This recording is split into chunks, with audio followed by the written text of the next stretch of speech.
Hello' good afternoon আৰু আপোনালোকৰ লগত আজি মই বিশেষ মোৰ এটা নিজে ৰিজাল্ট পোৱা আপোনালোকৰ লগত শ্বেয়াৰ কৰিম বুলি ভাবিছোঁ। বাচ্চা হোৱাৰ পিছত বেবী হোৱাৰ পিছত বহুতৰ ষ্ট্ৰেছ মাৰ্ক পৰে নহয়নে পেটত, মোৰো পৰিছিলে। মই গাত থাকোঁতে কিবা লগাইছিলোঁ কিন্তু দাগটো নগ'ল দেই, আৰু খুব খজুৱাই, কিছুমানৰ খজুৱাই একদম হিয়লি ডাঠকৈ বহি যায়, মোৰো হৈছিলে।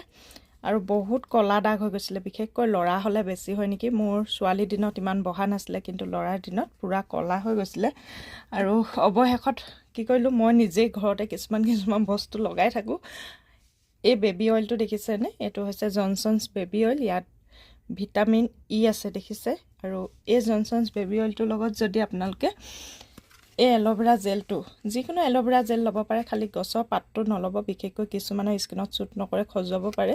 আৰু এইটো গ্ৰীণ মাইনৰ হয়, আপোনালোকৰ ওচৰত যি এল'ভেৰা জেল পায় তাকে দুইটা মিক্স কৰিব, ধুনীয়াকৈ লগাই দিবচোন। ৰাতি প্ৰায় শোৱাৰ আগে লগাই থৈ দিব।